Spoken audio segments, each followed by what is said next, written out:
Vamos à palavra do Senhor, amados.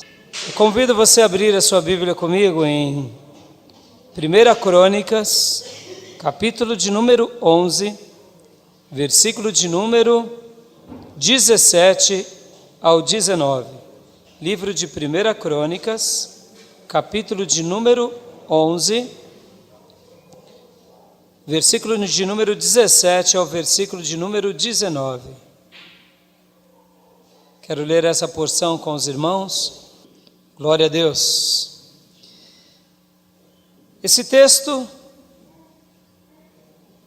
ele comenta sobre os valentes de Davi. Os valentes de Davi. Aqui é uma lista que se encontra também em 2 Samuel 23, onde fala sobre aqueles que lutaram junto com Davi. Muitas vezes nós olhamos para uma pessoa e atribuímos àquela pessoa um valor muito especial.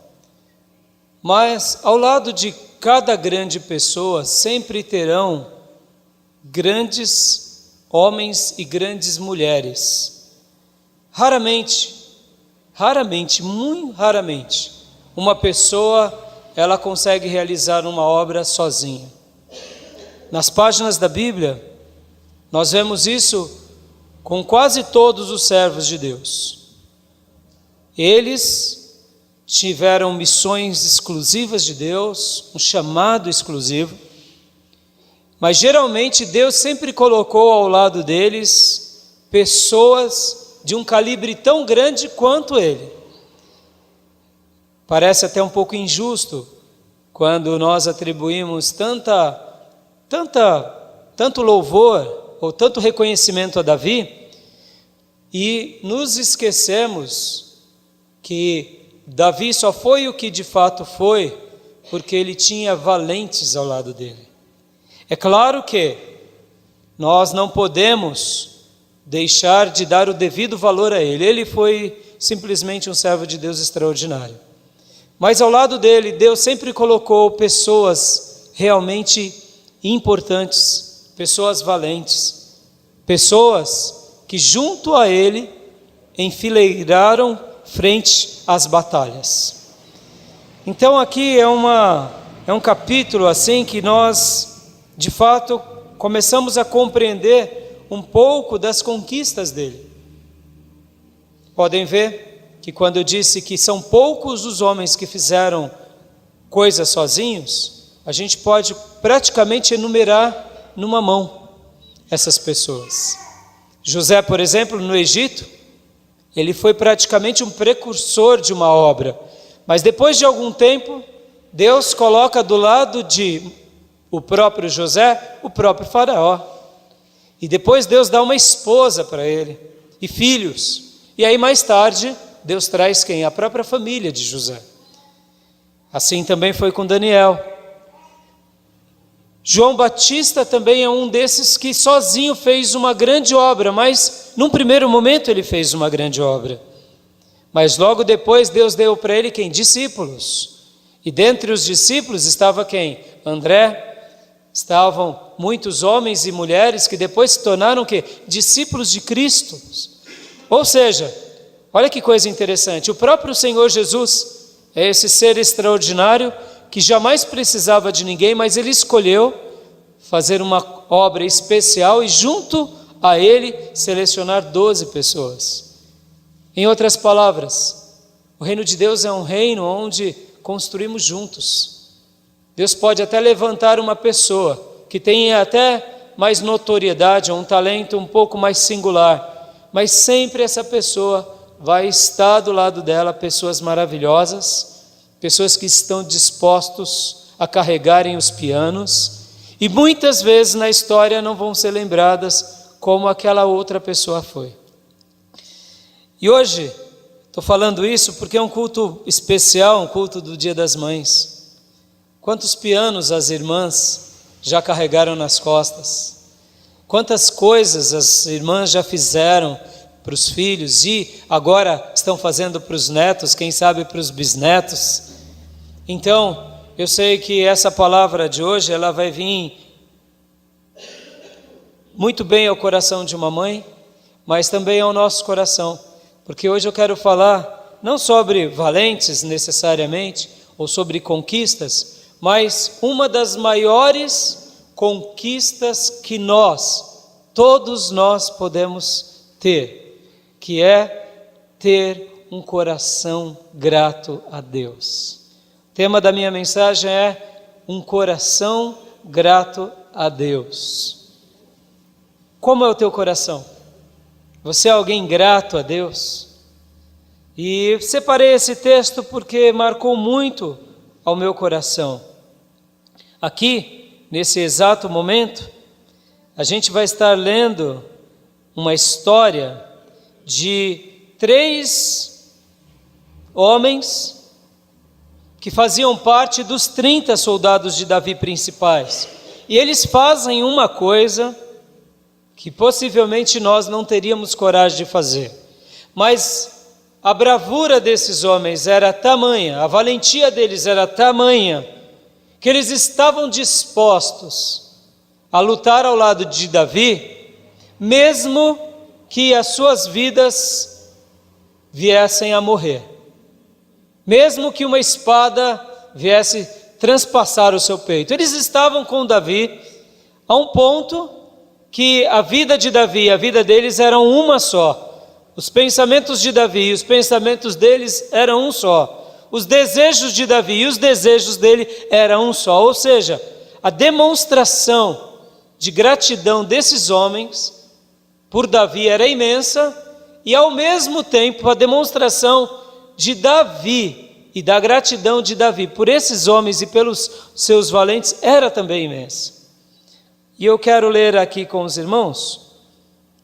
Nós podemos ler a partir do versículo 15, que diz assim: 3 dos 30 cabeças desceram a penha, indo ter com Davi a caverna de Adulão, e o exército dos filisteus se acampara no vale dos Refaíns. Davi estava na fortaleza e a guarnição dos filisteus em Belém. Suspirou Davi e disse: quem me dera beber água do poço que está junto à porta de Belém. Então aqueles 3 romperam pelo acampamento dos filisteus e tiraram a água do poço junto à porta de Belém e tornaram-na e a levaram a Davi. Ele não a quis beber, mas a derramou como libação ao Senhor. E disse: longe de mim, ó Deus, fazer tal coisa. Beberia eu o sangue dos homens que lá foram com perigo de sua vida? Pois com perigo de sua vida a trouxeram, de maneira que não a quis beber. São estas as coisas que fizeram os 3 valentes. Quero orar com vocês. Querido Deus, nessa noite, nos consagramos a Ti, nesse dia das mães, nesse dia que o nosso país celebra essas mulheres que são valentes, guerreiras e que merecem sim os nossos afagos, os nossos elogios, sim, merecem a nossa recompensa, merece a nossa gratidão. E nessa noite, Senhor, eu quero pedir a Tua bênção sobre essa palavra, assim como também sobre todas as mães, para que os nossos corações sejam corações gratos a Ti, corações que Te louvem, corações que realmente possam Te glorificar, Te exaltar e Te engrandecer, em espírito e em verdade, como filhos que Te amam e como pessoas que querem realmente dar a Ti sempre o nosso melhor. Nessa noite nós Te glorificamos, nós Te exaltamos, nós Te bendizemos e Te adoramos, em nome de Jesus. Amém. Um coração grato, irmãos, um coração grato. Como é o teu coração? Você é alguém agradecido a Deus? Você é uma pessoa agradecida ao que tem te acontecido na sua vida? Ou você é alguém que não sabe lidar com essa questão de gratidão? A gratidão, ela é mais do que um sentimento, ela não é um sentimento. A gratidão, assim como o amor, é uma escolha. Nós atribuímos muitas vezes a gratidão a um ato de contentamento interior. Estou feliz porque recebi um presente. Talvez hoje a sua família se reuniu e ali presenteou você, te fez um almoço, te valorizou, te deu um poema. Então hoje a irmã está feliz e de repente esse senso de contentamento gera em você o quê? Eu sou grata pelo que me fizeram, sim, mas porque você está desfrutando de um presente. Eu queria te dizer que a gratidão, mamãe, a gratidão, papai, a gratidão, irmãos, ela é mais do que o senso de um sentimento que nos invade. A gratidão, ela é uma escolha, sim. Por quê? Porque você pode ou não dar a Deus o louvor. A gratidão está para nós na mesma relação do amor. Ele está muito além de sentimentos. Eu posso simplesmente querer amar a Deus ou não. Eu posso ser grato a Deus ou não. O meu senso de contentamento, ele é talvez circunstancial. Talvez na semana passada você estava brava. Quem sabe foi um domingo atribulado. Hoje não, foi um domingo feliz. Por quê? Porque você foi presenteada. Então, há uma gratidão pelo presente, mas a pergunta que eu faço hoje aqui, não só às mães, mas a cada servo do Senhor: você é verdadeiramente grato a Deus? Você é grato a Deus? Eu quero hoje te dizer uma coisa importante. A gratidão, ela é uma escolha, mas essa escolha não é uma escolha apenas que nos faz crescermos. Eu quero te dizer que a gratidão gera em nós uma fortaleza interior. Uma pessoa grata, ela é uma fortaleza interior. Ela é uma pessoa resolvida. Ela é uma pessoa que sabe enfrentar a vida, sabe equacionar a vida, as realidades da vida, e sabe extrair as melhores coisas e muitas vezes sabe caminhar de uma forma, eu diria, cheia de dignidade, de valor, ao ponto de ser esse ser forte.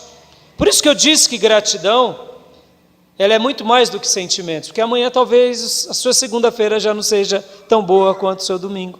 Você vai ter que encarar uma semana dura, cheia de dificuldades, um patrão difícil, talvez, quem sabe, circunstâncias não tão boas. E aí? Então quer dizer que a gratidão se desvaneceu, se escorregou pela mão e pelos dedos? Amanhã você já não é mais grato? Não, não.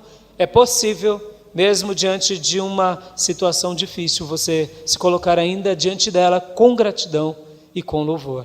E é por isso que eu disse que quem é grato tem dentro de si esse ser como uma fortaleza imbatível, uma fortaleza invencível. A gratidão, ela é mais do que palavras.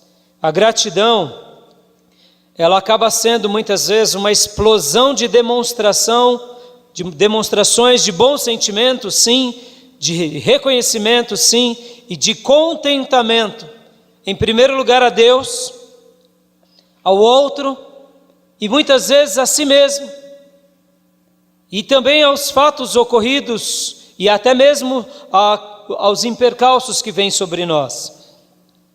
A gratidão, uma pessoa grata, ela tem um encontro sempre com Deus. Quem é grato se encontra muito frequentemente com tudo que é divino. Ao mesmo tempo, ela acaba tendo um encontro com ela mesma e o resultado disso, ela tem um encontro com a vida. Por isso que uma pessoa muitas vezes grata, ela é uma pessoa resolvida.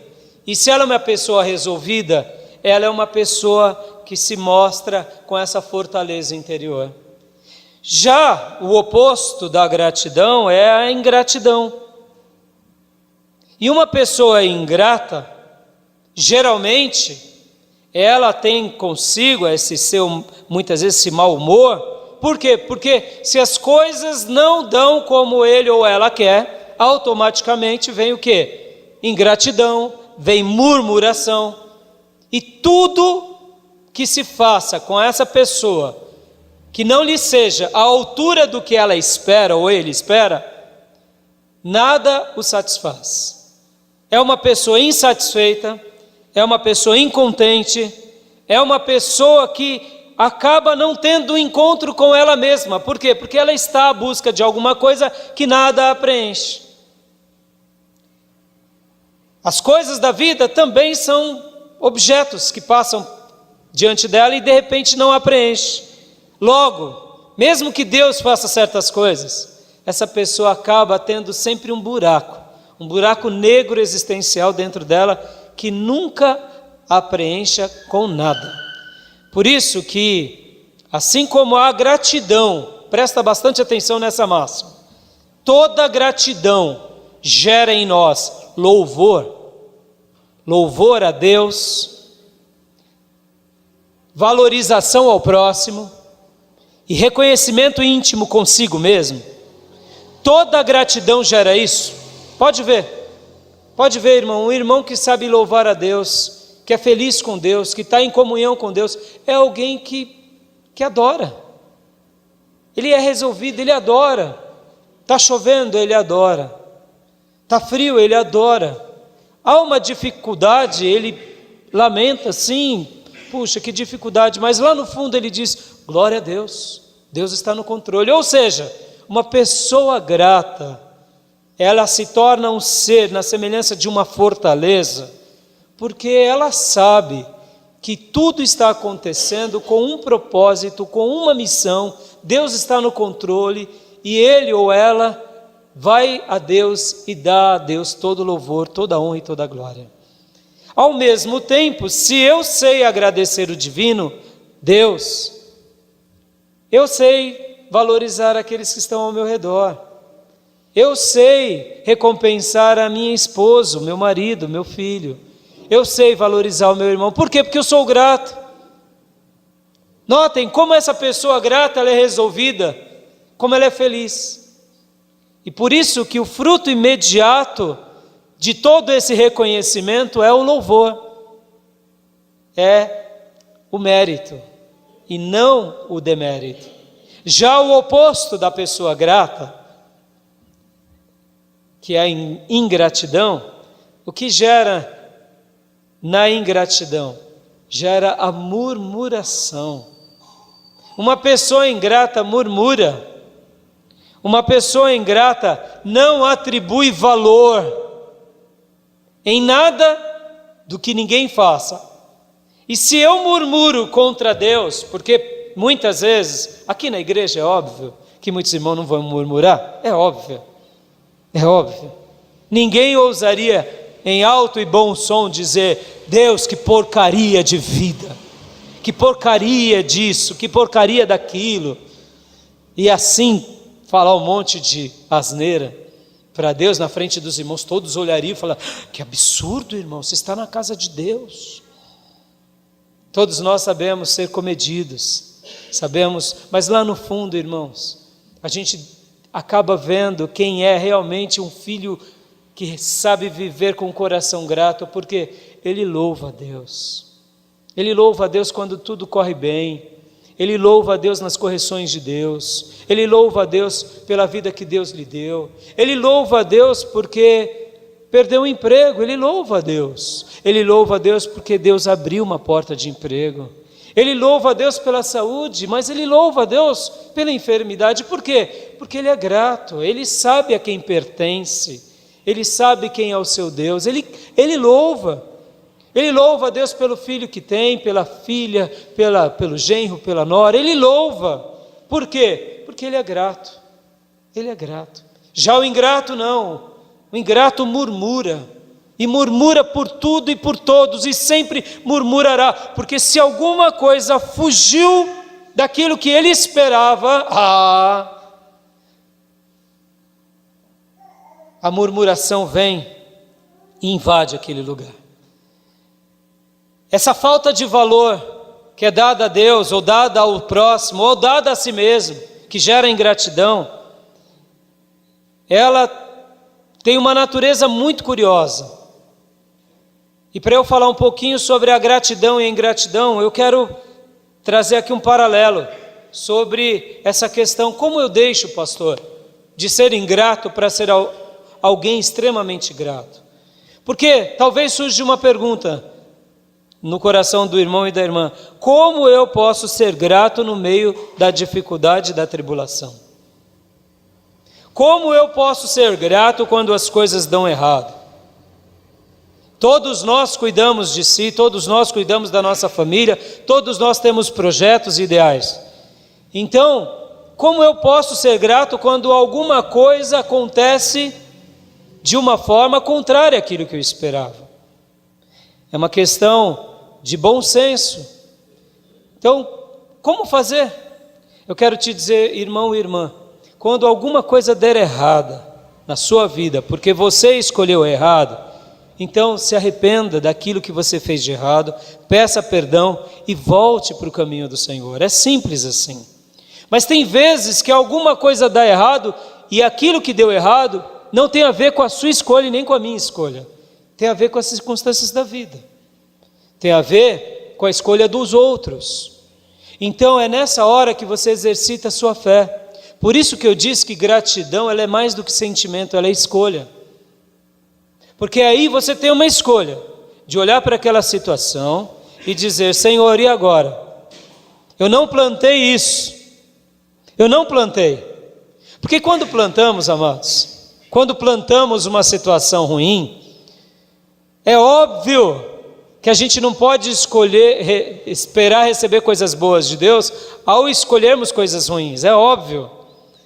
Escolhemos mentir e queremos colher fruto da nossa mentira como coisas boas, é óbvio que não vamos. Escolhemos o orgulho e depois queremos colher frutos bons por causa do orgulho, é óbvio. Escolhemos ser desonesto com alguém, muitas vezes alguém querido da família, e de repente queremos colher coisas boas, óbvio, insanidade. Uma pessoa sóbria e sã, ela sabe que as suas escolhas determinarão a sua colheita. E a Bíblia diz que aquilo que plantamos, colhemos, isso é fato. Então quando colhemos errado, ou plantamos errado, é porque iremos colher errado. Qual é a solução disso? Pedir perdão e fazer disso um legado do que nunca mais fazer. Por exemplo, irmãos, uma ilustração sobre isso: o grande juiz de Israel, Sansão, um homem que tinha recebido de Deus dons, o dom da força e o dom de ser um legislador de uma nação. Ele já nasceu sendo separado por Deus, já nasceu, tinha poderes especiais da parte de Deus sobre ele. Mas o que aconteceu com ele? Ele escolheu viver uma vida dissoluta. Ele escolheu fazer o que Deus não queria. Ele escolheu fazer a vontade dele que satisfazesse a carne dele. E o fruto disso foi o quê? A humilhação, a cegueira, a zombaria e ser aprisionado como um bicho. O juiz de Israel se tornando bicho. Mas por que isso aconteceu, pastor? Deus é ruim? Não, irmãos. Ele escolheu errado. Ele vivia uma vida em pecado, se deitando com meretrizes, sendo irresponsável, vivendo como homens ímpios, praticando atos vios, mentindo. Ele era um ungido que vivia no pecado. Logo, o fruto do pecado dele veio sobre ele, as algemas do diabo veio sobre aquela vida, e ele foi acorrentado e surrado. Por quê? Por causa do seu pecado. Em outras palavras, como Sansão iria agradecer a Deus pelos pecados, não tem como agradecer. É uma vida infrutífera, é uma vida sem propósito, porque ele vivia em função do seu ego, das trocas, do interesse, do utilitarismo. Os outros para ele, a nação dele, o povo dele, as mulheres, era para ele, não era para que ele fizesse algo para Deus. Mas aí veio o acerto de contas de Deus na vida dele. E os seus olhos foram furados, ele se torna um ser agora que faz trabalho de jumento, de vaca, de boi. E agora, ali, naquele estado, ele se arrepende. E aí ele se arrepende e pede mais uma chance para Deus. Ó, querido irmão, eu quero te dizer que Deus é o Deus que nos dá chance. Deus nos dá chance, mas para que a chance dele invada a nossa vida, a gente tem que fazer uma escolha. Sim, Senhor, eu me arrependo e eu volto para os teus caminhos. Quando fazemos isso, de todo o nosso coração, os céus se abrem e Deus derrama chance sobre a nossa vida. E aí então Sansão vai, e agora arrependido, e tem uma demonstração, uma única demonstração, que foi talvez o grande ato dele de juiz de Israel. Ele se coloca no templo dos filisteus e pede para que seja colocado onde tinha as colunas principais, onde estava tendo um culto, e ele era o objeto de culto de humilhação para todos aqueles que ali se encontravam.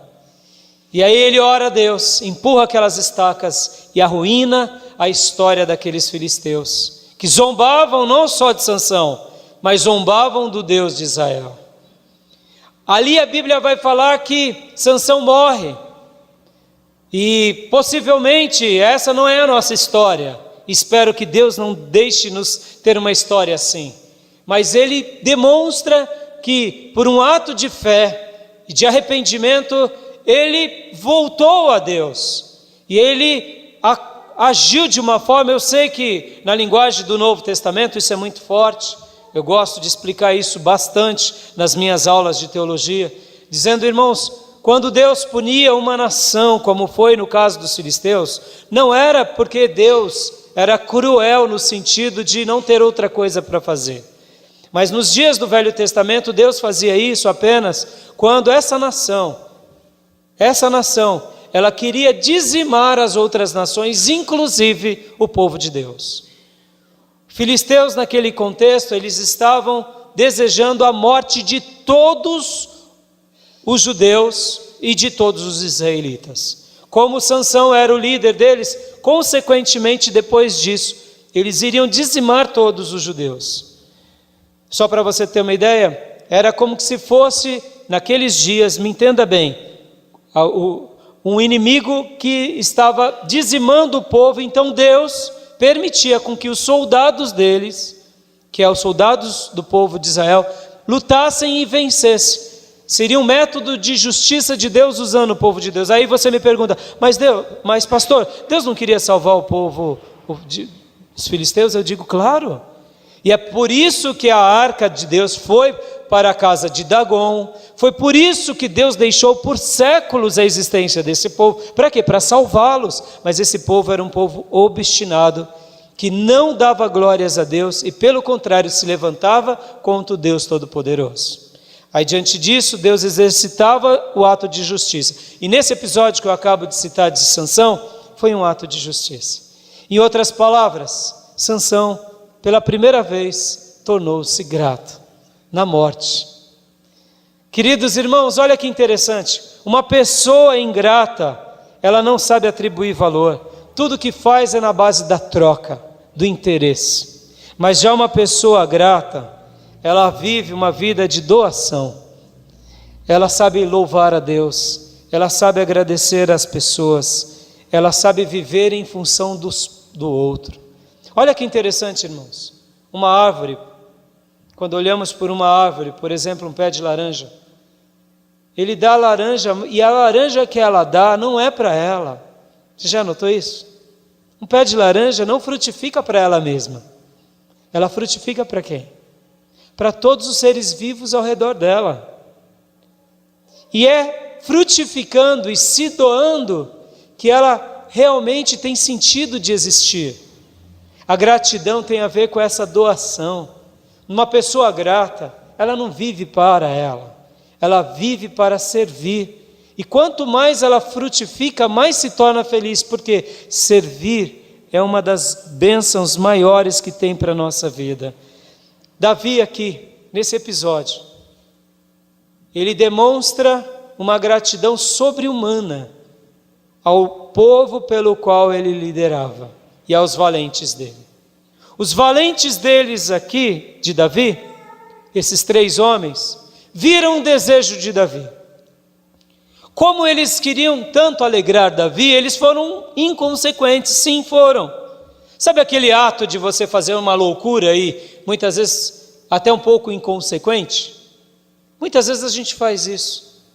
A gente ama tanto alguma coisa, ou ama tanto alguém, ou ama tanto tal projeto, que a gente faz alguns atos que de repente passam-se um tempo, a gente fala assim, puxa, eu não precisava ter feito tanto, eu exagerei na minha dose de doação ali. Foi o caso desses 3 homens. Esses 3 homens, eles estavam, como diz o texto aqui, Davi, ele estava numa situação aonde tinha o inimigo, os filisteus,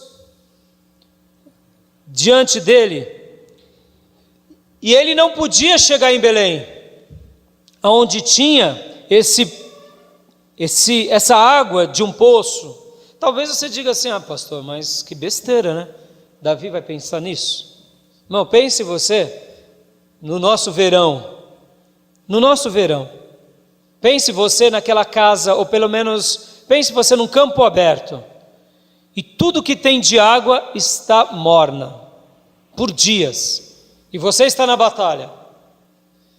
O que você mais deseja em campo aberto? Até de noite, quando você vai beber água, está morna. Porque o dia foi tão escaldante que a água está quente.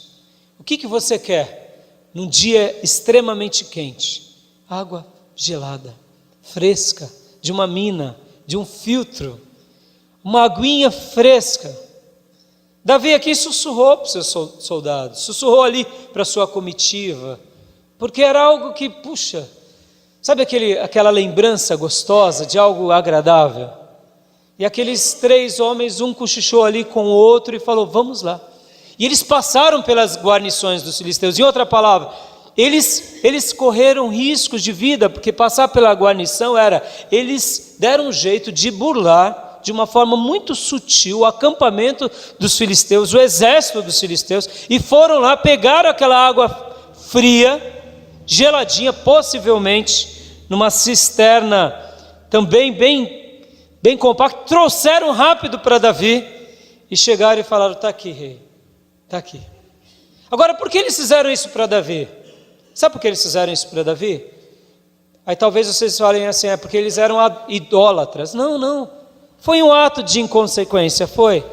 Mas eles viam Davi como uma pessoa que tinha dedicado a vida deles, como um líder verdadeiro se dedica em prol dos seus liderados.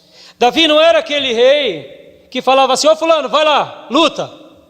Ô Beltrano, vai lá. Davi falavam, seguem-me. E ele ia à frente dos seus soldados. Ele estava à frente.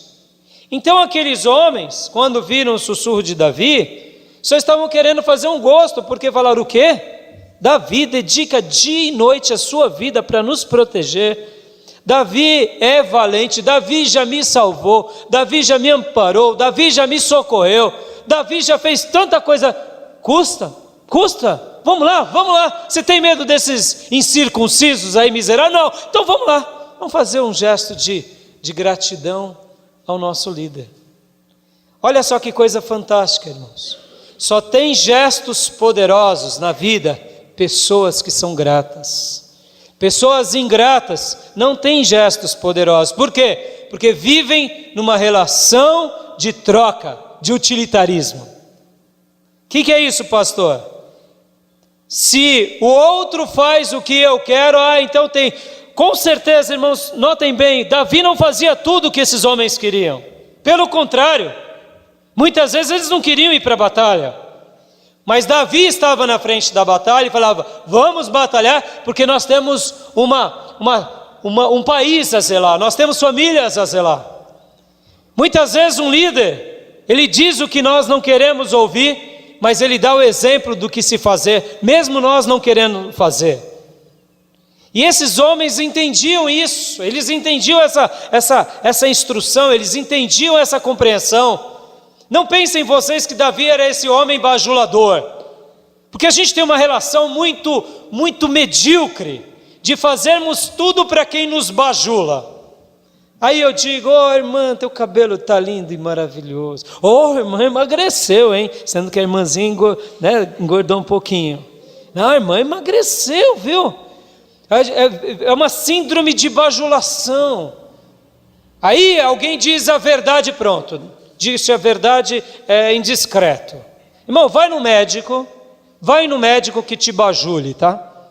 E você vai estar morto, com certeza, em menos tempo que você imagina. O médico pode bajular alguém? Sim ou não? Não. Ele está ali para falar a verdade, não está ali para ofender. Tem uns médicos aí que ofendem o paciente. Mas eu estou dizendo assim, o médico ele tem que ser o quê? Ele tem que diagnosticar o seu problema. E depois ele tem que prognosticar, te dar meios de uma solução do seu problema. E muitas vezes quando ele diz: olha, você está com um problema tal, e se você não mudar, você vai morrer. Ele foi duro de dizer a verdade? Não.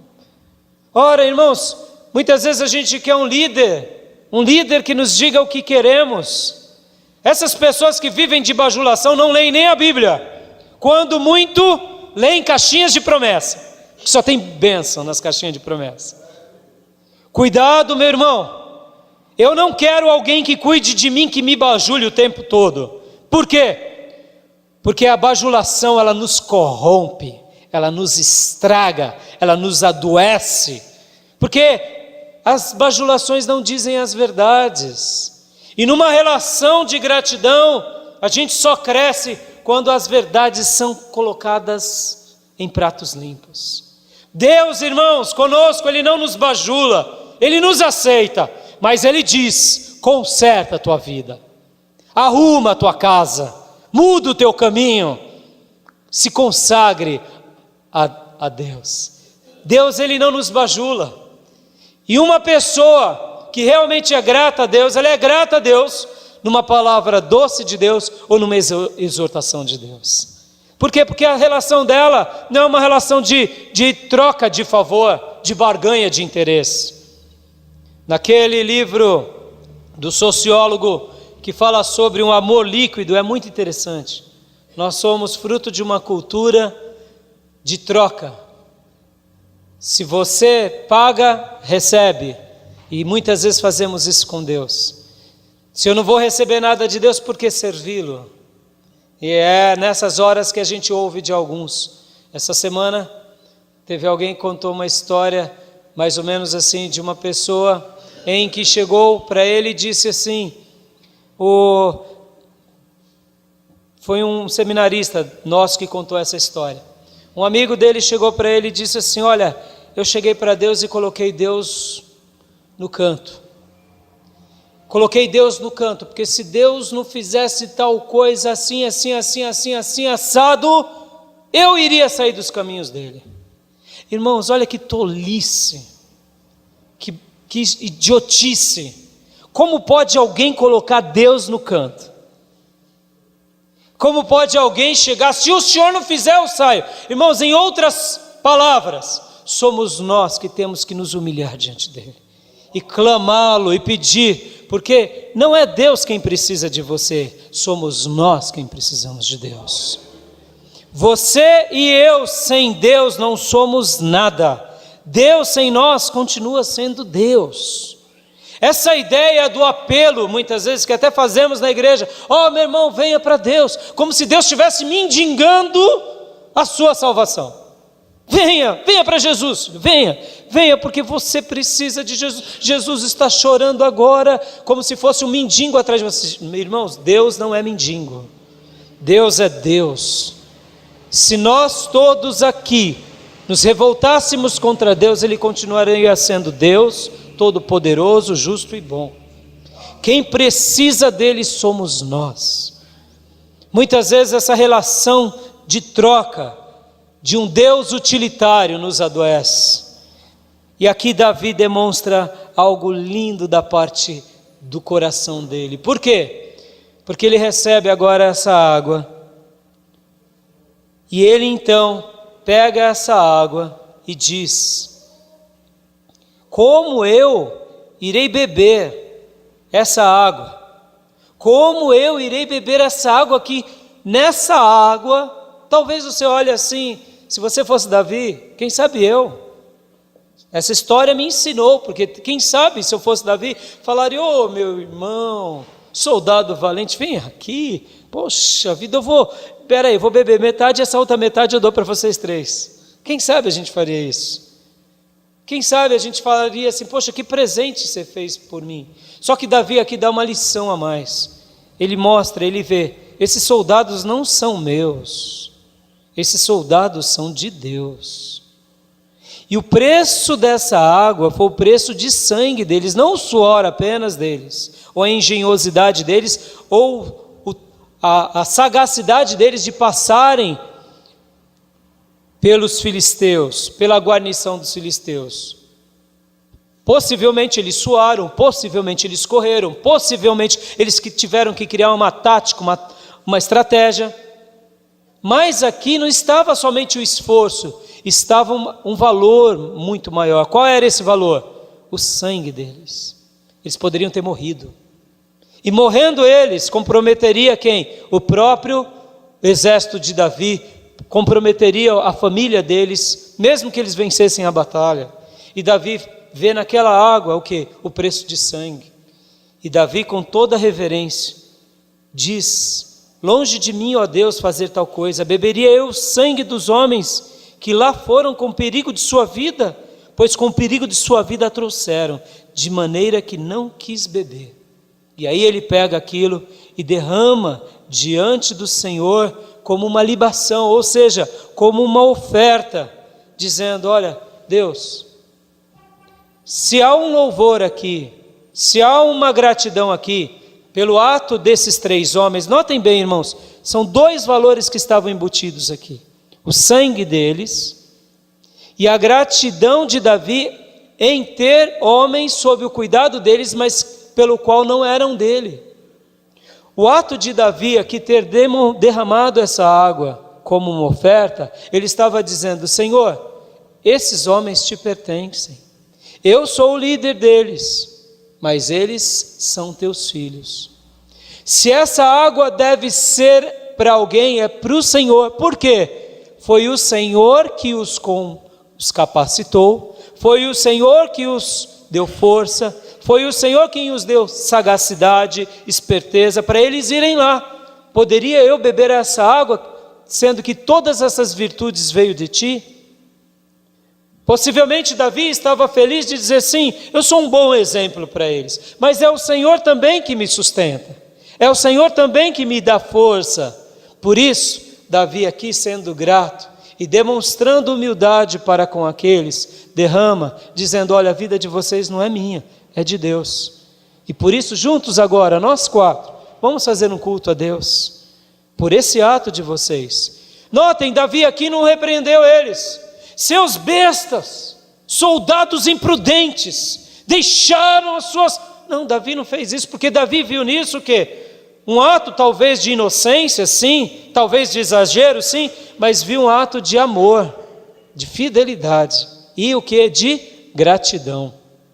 E Davi não censurou isso: seus idólatras do rei, seus miseráveis. Não, Davi uniu-se com eles e falou: olha, em outras palavras, eu imagino Davi falando: eu quero fazer essa oferenda juntos, vamos segurar nós quatro aqui, porque Deus tem nos dado o privilégio de construirmos o reino dele, e a gente está aqui juntos, fazendo uma obra para Deus em primeiro lugar. Eu sou líder de vocês, mas eu fui eleito por Deus para cuidar de vocês e de todo esse povo. Então, o ato de vocês foi um ato de gratidão, obrigado.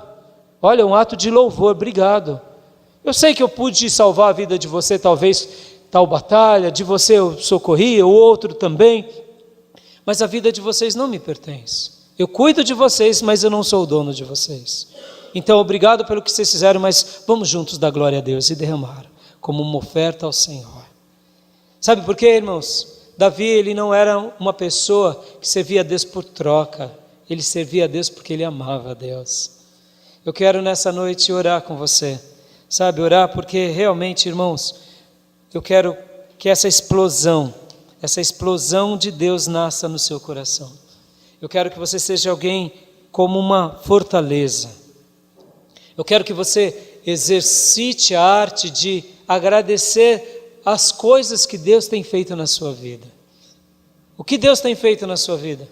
Eu tenho certeza que você tem muito para agradecer a Deus. Muito. Eu tenho certeza que você tem muito mais a agradecer a Deus do que chorar de coisas não resolvidas. E porque muitas vezes nós ficamos chorando de coisas não resolvidas e não o louvamos. Sabe por quê? Porque escolhemos o caminho da ingratidão. Na hora que a gente começa a se posicionar e falar, não, a gratidão não é um sentimento, é uma escolha. E eu irei agradecer a Deus.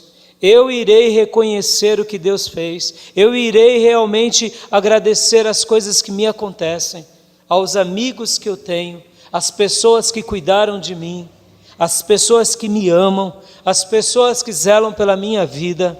Ó, irmãos, quer ser uma fortaleza de Deus? Seja grato.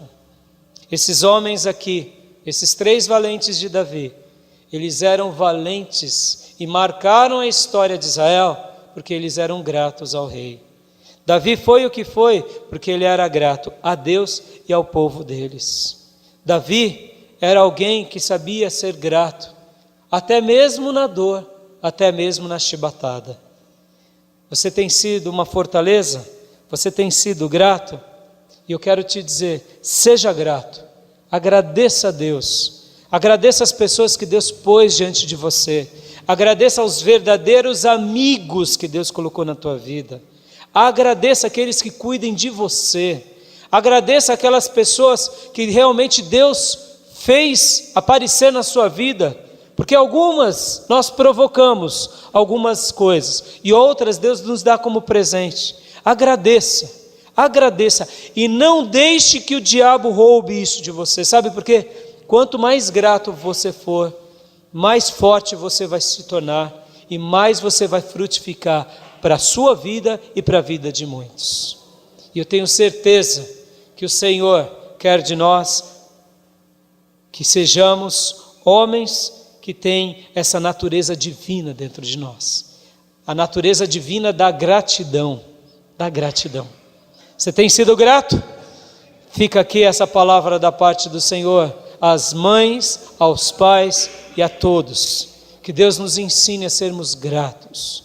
Sim, gratos à família que Ele nos deu, grato ao emprego que Ele nos deu, grato à comida que comemos hoje, grato à cama que a gente tem, grato à igreja que Deus nos deu, grato a cada coisa que o Senhor tem nos dado. Você é um brasileiro? Você tem se envergonhado do nosso país? Eu tenho me envergonhado, mas eu sou grato, e é por isso que eu prego o Evangelho. Eu prego o Evangelho porque eu sei que Deus pode mudar a história do nosso país. Eu tenho me envergonhado de tantas coisas erradas na nossa nação. Mas o que fazer? Vociferar? Murmurar? Ou buscar a Deus e transformar as pessoas por meio do Evangelho? Eu escolhi proclamar o Evangelho. Seja grato. A Nídia, ela quer concluir com uma frase bonita que ela sempre me diz, muitas vezes. Ela é muito romântica, viu, irmãos? E ela, muitas vezes, ela diz assim: eu já te disse hoje que eu te amo? Aí eu falei, ainda não. E então aí ela vem e faz todo gesto doce ali, me abraça, me beija. Mas ela sempre vem com esse: eu já te disse hoje que eu te amava? Ela sabe que não disse, mas a sua persuasão. Então, você já disse para Deus hoje que o ama? Você já disse hoje que o ama, que o agradece? E eu quero te ensinar aqui, agradeça pelas cabeçadas. Pegue Sansão como exemplo. Talvez as cabeçadas tenham te custado muito caro. Com humildade se arrepende de cada cabeçada. E volte-se a Deus e diga: Senhor, me dá mais uma chance. E eu te agradeço. Não porque o Senhor me fez dar cabeçada, porque a cabeçada quem deu fui eu. E não culpe nem o diabo não, viu, irmão? Porque muitas vezes, o diabo nada. Cabeçada quem dá somos nós. Seja homem ou mulher de verdade para assumir as suas cabeçadas. Então, fala: Senhor, obrigado, porque eu aprendi. E que Deus possa mudar a nossa história, amém? Feche os seus olhos, curva a sua cabeça, que eu quero orar. Querido Deus e Pai, em nome de Jesus eu te agradeço, porque o Senhor tem nos ensinado muitas coisas, em muitos momentos. E eu te peço, ensina-nos a sermos gratos, termos um coração grato a Ti, termos um coração agradecido a Ti, que Te louve, que Te adore e que frutifique em todo o tempo. E que possamos, ó Deus, por meio dessa gratidão, ver essa fortaleza nova nascendo dentro de nós, uma natureza divina florescendo, de um cristão totalmente agradecido a Deus, agradecido à sua família, agradecido à igreja, agradecido ao trabalho, agradecido à nossa cidade, ao nosso país, de uma forma muito inteligente. Pedimos, ó Deus, ensina-nos a sermos gratos e a Te glorificar em todo o tempo, em nome de Jesus. Amém.